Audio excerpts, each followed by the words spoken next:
Fission, fission मतलब एक cell खुद में टूट जाता है। अगर वो 2 टुकड़ों में टूटता है तो बाइनरी, बहुत सारे टुकड़ों में टूटता है तो मल्टीपल फिशन। बाइनरी फिशन देख लेते हैं क्या है। Most of unicellular animal prefer this method for reproduction. These organism reproduce by binary fission. ये बेसिकली यूनिसेल्युलर ऑर्गेनिज्म जो कि सिंगल सेल से बने हुए हैं, उनमें ये सब देखने को मिलता है। Specially when conditions are favourable, that is adequate amount of food and moisture is available. तो ये फेवरेबल कंडीशन में देखने को मिलता है। मदर सेल डिवाइड करता है into 2 daughter cell and each daughter cell begin its life like a new individual. और हर एक मदर सेल 2 डॉटर सेल में डिवाइड होगा और वो दोनों डॉटर सेल है जो अलग अलग इंडिविजुअल की तरह बिहेव करेंगे। The parent generation ceases to exist after binary fission. और बाइनरी फिशन होने के बाद जो वो पेरेंट जनरेशन वो खत्म हो जाता है, क्योंकि वही पेरेंट तो है जो 2 डॉटर में टूट जाता है। Amoeba is a very good example of organism which reproduces bye binary fission. इसका बेसिक एग्जाम्पल अमीबा है। देखिए, बाइनरी फिशन इन प्रोटोजोआ का डायग्राम है। प्रोटोजोआ में बाइनरी फिशन इस तरीके से होता है। मल्टीपल फिशन की बात करते हैं। When condition become unfavorable, that is food, moisture, proper temperature, etc. are not available, this is the preferred mode of reproduction by unicellular organism। देखिए, बाइनरी फिशन की बात हम लोग ने की थी। जब वो कंडीशन फेवरेबल होता है तब बाइनरी फिशन देखने को मिलता है, लेकिन जब कंडीशन अनफेवरेबल हो जाता है तब मल्टीपल फिशन होता है। This is the preferred mode of reproduction by unicellular organism. The organism develop a thick coating around itself. एक थिक कोटिंग डेवलप कर लेता है खुद के इर्द गिर्द। दिस इज कॉल्ड सिस्ट और इसे कहते हैं cyst wall. Cyst help the organism to tide over the bad face.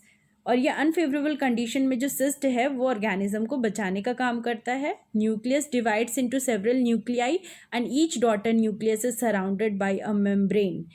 जो न्यूक्लियस है वो बहुत सारे न्यूक्लियाई यानी सिन न्यूक्लियाई में कन्वर्ट हो जाते हैं और वो सारे न्यूक्लियस में एक मेम्ब्रेन डेवलप होता है।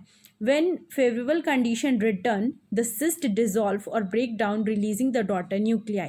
और जब वापस से फेवरेबल कंडीशन आता है तो वो जो सिस्ट वॉल बना था वो डिसॉल्व हो जाता है और वापस से न्यूक्लियस जो है वो रिलीज हो जाता है। तो daughter nuclei in turn grow into new individual और देन वो जो न्यूक्लियस है वो न्यू इंडिविजुअल में कन्वर्ट हो जाते हैं। Plasmodium and Entamoeba undergo cyst stage when they are not in the body of their prime host, that is humans। तो प्लाज्मोडियम और एंटामीबा के बारे में आप पढ़िएगा तो इनके 2 होस्ट होते हैं, इनका जो लाइफ साइकिल होता है। तो जब वो ह्यूमन में नहीं जाते हैं तब ये सिस्ट स्टेज में होते हैं। Now budding yeast is an example of unicellular organism which reproduces by budding. Yeast जो है वो यूनिसेल्युलर ऑर्गेनिज्म है लेकिन उसमें बडिंग देखने को मिलता है। बडिंग में क्या होता है कि एक सिंगल पेरेंट पे एक बर्ड डेवलप हो जाता है और वो बर्ड के बाद दूसरा बर्ड, तीसरा बर्ड, ऐसे चेन ऑफ बर्ड्स डेवलप हो जाते हैं जो कि फिर रिलीज आउट हो जाते हैं और वो सारे एक एक बर्ड्स जितने डेवलप हुए हैं वो मैच्योर होकर के पेरेंट सेल में कन्वर्ट हो जाते हैं। तो hydra is an example of multicellular organism which reproduces by this method. तो बडिंग के 2 एग्जाम्पल है, एक ईस्ट है दूसरा हाइड्रा है, लेकिन डिफरेंस ये है कि ईस्ट यूनिसेल्युलर है और हाइड्रा मल्टी सेल्युलर ऑर्गेनिज्म है। Budding in east, a small bud grows at any end of the yeast cell, nucleus gets elongated and a part of it protrudes into the bud। मतलब एक छोटा सा bird develop हो जाता है, उसका nucleus भी है वो भी ग्रो कर जाता है साइज में। Nucleus then divide into 2 nuclei और न्यूक्लियस में डिविजन हो जाता है।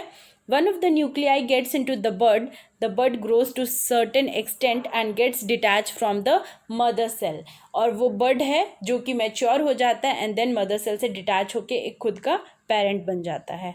बर्डिंग इन हाइड्रा के केस में क्या होता है, a bud grows anywhere on the main body of the hydra, a bud grows to a certain size and get detach from the mother hydra, this develop further to grow into a new individual. मतलब एक bird कहीं पर भी hydra के body के पास develop हो जाता है, वो साइज में इंक्रीज होता है, मेच्योरेशन स्टेज प्रोसीड करता है एंड देन वो एक खुद न्यू इंडिविजुअल में कन्वर्ट हो जाता है। तो बर्डिंग इन ईस्ट का डायग्राम आप देख सकते हैं।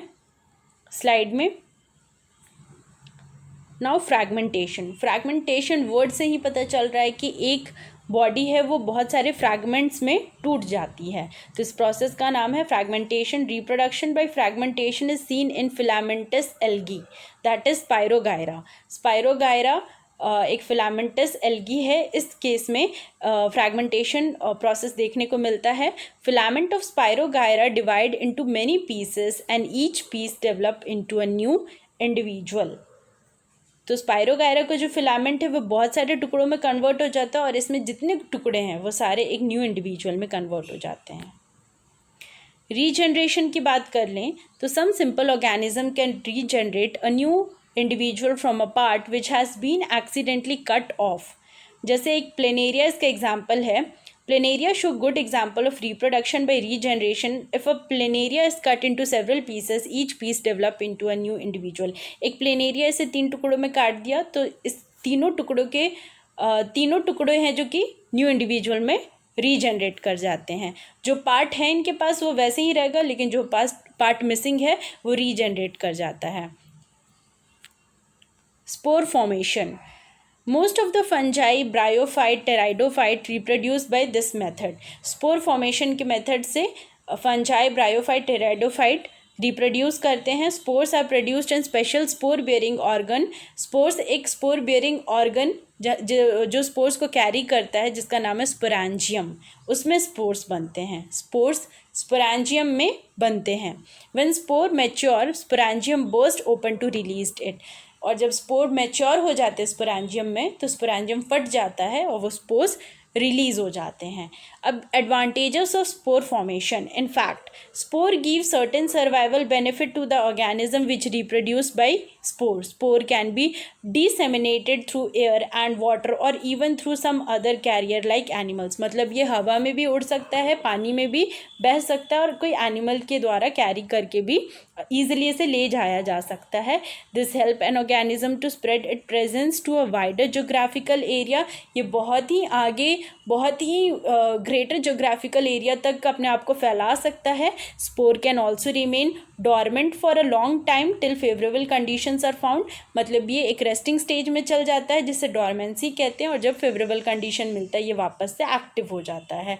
Scientist consider spores are precursors of seed, और यही स्पोर्स है जो कि आगे जाके सीड्स बनाते हैं। नेक्स्ट पार्ट को देखने के लिए आगे की वीडियो ज़रूर देखिए। Thanks for watching.